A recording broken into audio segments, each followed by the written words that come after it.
तर मित्रांनो नमस्कार। आज मी तुमच्यासाठी ना एकदम भन्नाट अशी रेसिपी घेऊन आलोय, म्हणजे गाजराच्या चटणीची रेसिपी, जी की बनवायला एकदम साधी सोपी आहे आणि चवीला एकदम भन्नाट अशी लागते। आता तुम्ही मिरचीची चटणी, शेंगदाण्याची चटणी असे वेगवेगळ्या प्रकारच्या चटण्या खाल्लेला असाल, पण ही गाजराची चटणी ना खलबत्त्यामध्ये चांगल्या प्रकारे कुटून घेतलं जातं आणि त्यानंतर ना त्याच्यावरती एकदम मस्त खमंगदार असा फोडणी टाकला जातो। या फोडणीमुळे ना गाजराची चटणी एकदम खमंगदार बनते आणि टेस्टला तर एकदम भन्नाट अशी बनते। चला तर मग मित्रांनो, बोलण्यामध्ये जास्तीचा वेळ न घालवता फटाफट आपण रेसिपीला स्टार्ट करूया।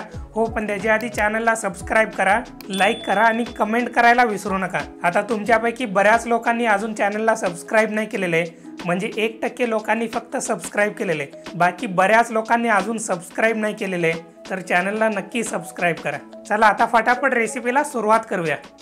तर मित्रांनो, गाजराच्या चटणीला आपल्याला खलबत्त्यामध्ये कुटून घ्यायचं आहे। त्यासाठी खलबत्त्यामध्ये सगळ्यात आधी मी अर्धा चमचा जिरा घेतो, त्याचबरोबर थोड्याशा लसणाच्या पाकळ्या, 2 हिरव्या मिरच्या आणि त्याचबरोबर चवीपुरतं यामध्ये मीठ टाकून घेतो। आता हे सगळं खलबत्त्यामध्ये टाकून चांगल्या प्रकारे याला कुटून घ्यायचं आहे, म्हणजे थोडंसं जाडसर असं कुटून घ्यायचं आहे। आता आपण यामध्ये ज्या हिरव्या मिरच्या टाकले ना, त्याच्या तिखटाच्या प्रमाणानुसार ना थोडंसं कमी जास्त करू शकता। आता मित्रांनो, तुम्ही इथं बघू शकताय थोडंसं जाडसर असं मी कुटून घेतलेलं आहे। आता यामध्ये अर्धी वाटी ओले शेंगदाणे टाकून घेतोय।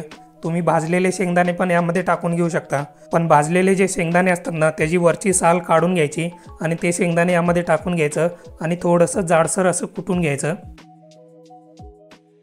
मित्रांनो, तुम्ही इथं बघू शकताय शेंगदाणा पण मी चांगल्या प्रकारे आणि थोडंसं जाडसर कुटून घेतलेले आहे। आता यामध्ये गाजर टाकून घ्यायचं आहे। गाजर थोडंसं चांगलं कट करून घेतलेलं आहे। एक मोठी वाटी यामध्ये टाकून घ्यायचं आणि गाजराला पण थोडंसं जाडसर कुटून घ्यायचं शेंगदाण्याबरोबर। जर तुमच्या खलबत्त्यामध्ये एक मोठी वाटी गाजर बसत नसेल तर थोडंसं यामध्ये टाकून घ्यायचं। आधी चांगल्या प्रकारे कुटून घ्यायचं, नंतर परत थोडंसं त्यामध्ये गाजर टाकून चांगल्या प्रकारे आणि थोडंसं जाडसर कुटून घ्यायचं आहे। आता मित्रांनो, इथं तुम्ही बघू शकताय गाजराचा पहिला लॉट मी चांगल्या प्रकारे कुटून घेतलेला आहे, चांगलं जाडसर असं कुटून घेतलेलं आहे, तुम्ही इथं बघू शकताय। बाकीच्या जशा हिरव्या मिरच्याच्या चटण्या, हिरव्या टोमॅटोची चटणी जशी आपण कुटून घेतो ना थोडीशी जाडसर, त्याच पद्धतीने याला पण कुटून घ्यायचं आहे।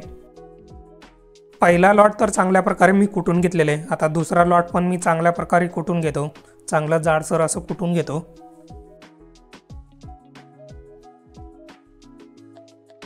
तर मित्रांनो, अशा पद्धतीने गाजराची चटणी कुटून रेडी झालेली आहे। आता याला आपण फोडणी देऊया। फोडणीमुळे चटणीला एकदम छान असा टेस्ट येतो आणि खायला पण एकदम भारी लागतो। आता या फोडणीच्या भांड्यामध्ये मी तेल टाकून घेतो, 3 ते 4 चमचे। तेल चांगलं गरम झालं ना, आता यामध्ये चिमूटभर जिरा, चिमूटभर मोहरी आणि अगदी चिमूटभर हिंग पावडर टाकून घ्यायची आणि त्याचबरोबर यामध्ये थोडेसे कढीपत्त्याची पानं टाकून चांगलं तेलामध्ये कढवून घ्यायचं। आणि आता हा जो तडका आहे ना आपल्या चटणीमध्ये टाकून घ्यायचा वरून आणि चांगल्या प्रकारे मिक्स करून घ्यायचा। तर मंडळी, अशा प्रकारे एकदम साध्या सोप्या पद्धतीने आपल्या गाजराची चटणी रेडी झालेली आहे, ती पण मस्तपैकी एकदम खमंगदार अशी तडका देऊन। मित्रांनो, आहे की नाही एकदम झटपट बनणारी आणि एकदम चविष्ट अशी गाजराची चटणी। तुम्ही पण तुमच्या घरी एकदा नक्की ट्राय करा। रेसिपी आवडली असेल तर लाईक करा, कमेंट करा आणि चॅनलला सबस्क्राइब करायला विसरू नका। मग काय मित्रांनो, कशी झाली गाजराची चटणी? एकदम मस्त झाली की नाही? आणि बनवायला पण एकदम साधा सोपा आहे, तुम्ही आता बघितलेला असाल।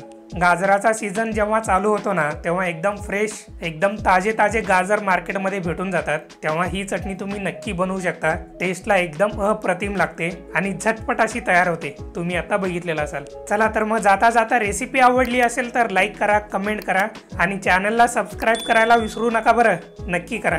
भेटूया आता पुढच्या व्हिडिओमध्ये अशाच एका नवीन आणि चमचमीत रेसिपी सोबत।